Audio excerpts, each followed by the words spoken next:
Souvent, les formes d'esclavagisme actuelles, donc on parle d'esclavage moderne, sont beaucoup plus subtiles et sont beaucoup plus cachées.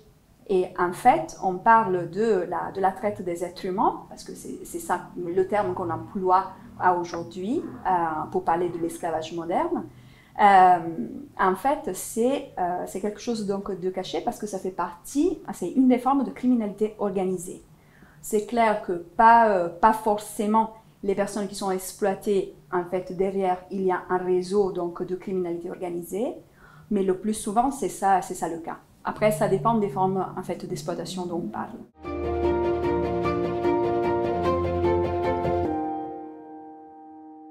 On peut retrouver plusieurs formes en fait, de traite des êtres humains aujourd'hui, plusieurs formes d'exploitation.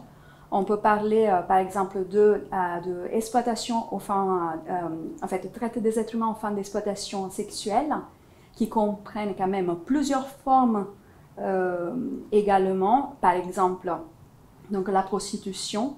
On parle aussi d'exploitation sexuelle dans le milieu de la pornographie. On parle aussi de formes en fait, d'exploitation qui utilisent en fait, Internet. Donc, ça peut varier vraiment dans ce cadre-là.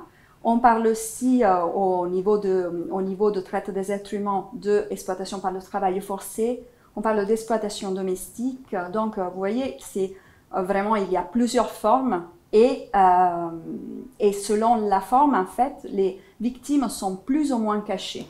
Dans le sens que si on parle, par exemple, de mendicité forcée, et on le voit parfois encore ici sur les transports en commun, en fait, les victimes, qui soient un peu plus jeunes, donc des mineurs ou par exemple des femmes enceintes avec des enfants, etc., là, ce n'est pas caché, ça c'est sûr, mais quand même, il y a tout un travail au niveau mental, au niveau psychologique qui est fait et sur lequel on doit travailler après pour accompagner en fait ces personnes. Donc là, il n'y a pas un réseau organisé. Donc, on ne peut pas parler, en fait, de quelque chose de caché, mais quand même, c'est une forme d'exploitation. Donc, et c'est très différent par rapport, par exemple, à la prostitution, dans laquelle, en fait, dans le moment dans lequel une femme, une fille ou même un jeune garçon sont exploités, et donc c'est dans le cadre de la criminalité organisée, c'est un phénomène bien sûr beaucoup plus caché et c'est difficile à détecter. Dans d'autres événements sportifs, il n'y a pas eu un énorme nombre en fait, de personnes exploitées, sauf bon, par exemple dernièrement au Qatar, qui a fait beaucoup écho donc, au niveau mondial. Mais par exemple, je vous lis par exemple en 2004, qui a été l'année en fait, des Jeux olympiques à Athènes, le nombre de victimes identifiées de la traite des êtres humains a presque doublé par rapport au nombre de victimes qui ont été identifiées en 2003, donc l'année précédente. Donc c'est clair que c'est quelque chose qui nous fait réfléchir. Lors de la Coupe du monde de football en Allemagne, donc à 2006, à Munich, le nombre de personnes en situation de prostitution est passé de 500 à 800. Sachant que quand même l'Allemagne est un pays réglementariste, donc c'est légalisé, donc avec tout ce qui vient avec, mais quand même le nombre de personnes en prostitution a augmenté. Donc ça veut dire que la demande a augmenté également, pas seulement l'offre, parce qu'on répond à une demande de quelque façon. Et ici aussi, en fait, pour l'Euro 2016 de football, il y a eu, par exemple, des cas de mineurs contraints à mendier sous les métros parisiens ou contraints à voler. Donc, il y a eu, bien sûr, en fait, des faits de ce type-là. Et c'est pour cela qu'on veut travailler effectivement pour éviter ces situations. De tout temps, l'Armée du Salut s'est battue là contre. Déjà, notre fondateur, c'était une des motivations de prendre soin des exclus, des plus démunis, des plus pauvres, de les sortir de leur situation. Et l'Armée du Salut s'est vraiment impliquée très concrètement, d'abord en Angleterre et puis dans le monde entier. Je peux vous donner deux petits exemples. En 1880, le fondateur et son épouse, Catherine Booth, se sont vraiment battus pour faire remonter l'âge légal de la prostitution en Angleterre de 13 ans à 16 ans.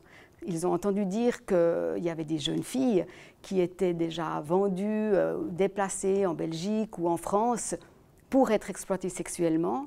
Et ils ont fait une pétition, ils ont écrit à la reine, au Premier ministre, vraiment ils se sont battus et ils ont réussi à faire monter l'âge légal de la prostitution de 13 à 16 ans. Une autre petite histoire qui est aussi originale parce qu'en 1891, William Booth a créé une fabrique d'allumettes.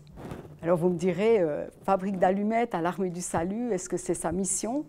Mais en fait, William Booth s'est rendu compte que des femmes, des hommes, des enfants étaient exploités dans des fabriques d'allumettes pour un salaire de misère.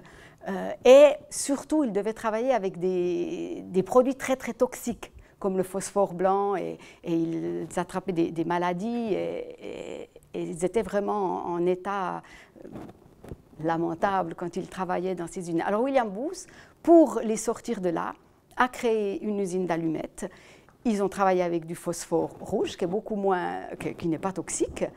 Il a payé ses employés normalement, raisonnablement, et toutes les autres fabriques d'allumettes ensuite ont dû se mettre au pas.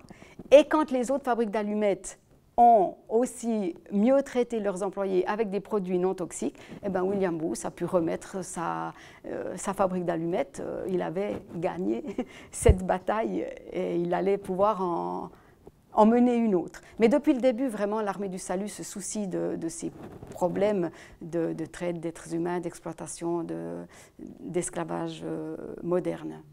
Alors forcément, notre combat se fonde sur la Bible, sur la parole de Dieu, qui nous exhorte à prendre soin des plus faibles, à nous battre pour eux. Je m'étais un petit peu préparée avant de venir ici et j'ai cherché des versets bibliques. Mais il y en a une quantité impressionnante, je ne pourrais pas les dire tous ici parce qu'il y en a vraiment beaucoup qui nous exhortent déjà juste à aimer notre prochain, à prendre soin de lui, à servir l'autre. On sert Christ en servant l'autre. Et c'est Christ qui nous dit aussi, chaque fois que vous faites une petite chose à l'un de ses plus petits, c'est à moi que vous le faites. Donc on sert Christ, mais en servant les autres. Tant que des femmes pleureront, je me battrai. Tant que des enfants auront faim et froid, je me battrai. Tant qu'il y aura un alcoolique, je me battrai. Tant qu'il y aura dans la rue une fille qui se vend, je me battrai. Tant qu'il y aura des hommes en prison qui n'en sortent que pour y retourner, je me battrai. Tant qu'il y aura un être humain privé de la lumière de Dieu, je me battrai, je me battrai, je me battrai jusqu'à la fin. Et on a trouvé ce discours de William Booth complété de plusieurs choses, dont par exemple la traite contre les êtres humains ou d'autres choses encore. Mais nous, ce qu'on aimerait réveiller chez nos concitoyens, comme vous le dites, réveiller la conscience, c'est de faire quelque chose, de se battre. Alors, on n'a pas tous des grands moyens, mais en tant que chrétien, on en a au moins un qui est efficace pour nous, c'est la prière. Prier pour ceux qui sont sur le terrain, prier pour ceux qui sont abusés, pour ceux qui sont victimes. Et ça, c'est une arme qui est à la portée de chacun, qui était aussi une arme prépondérante de nos fondateurs. Et on a toujours quelque chose à faire. Si on ne peut pas s'engager sur le terrain, si on ne peut pas en faire sa profession, si on ne peut pas faire quelque chose qui nous paraît immense et qui sera vu par les autres, il y a toujours la prière qui est à la portée de chacun. Et c'est une grande, grande force pour nous, la prière.